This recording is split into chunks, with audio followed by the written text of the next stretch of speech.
സാമ്പത്തിക പ്രതിസന്ധിയിലൂടെ കടന്നുപോകുന്ന KSRTCക്ക് ഇനി സഹായം നൽകാനാകില്ലെന്നാണ് സർക്കാർ ഹൈക്കോടതിയിൽ നൽകിയ സത്യവാങ്മൂലം. സർക്കാർ നിലപാടിനെ കടുത്ത ഭാഷയിൽ വിമർശിച്ച് കോർപ്പറേഷനിലെ CPI അനുകൂല സംഘടന രംഗത്തെത്തി. സത്യവാങ്മൂലം തിരുത്താൻ മുഖ്യമന്ത്രി ഇടപെടണമെന്ന് AUTUC ആവശ്യപ്പെട്ടു. ഈ സത്യവാങ്മൂലം ഇടതുപക്ഷ വിരുദ്ധമായ നിലപാടാണ്. മുഖ്യമന്ത്രി ആ വിഷയത്തിൽ അടിയന്തരമായി ഇടപെടണം.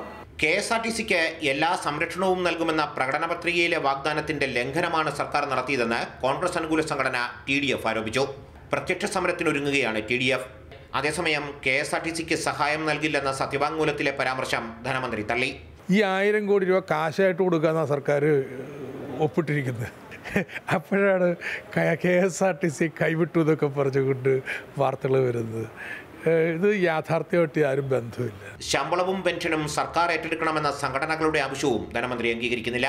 ഇതങ്ങ് ഏറ്റെടുത്തു കഴിഞ്ഞാൽ പ്രശ്നം തീരുന്നും പറഞ്ഞ് നടക്കുന്നവർ തീരത്തില്ല. KSRTC പുനരുദ്ധാരണ പാക്കേജ് വേഗത്തിലാക്കാനാണ് സർക്കാർ തീരുമാനം. ബജറ്റിൽ KSRTCക്കായി പ്രത്യേക പദ്ധതികൾ ഉണ്ടാകും. CG Kadakkal, Mathrubhumi news, Thiruvananthapuram.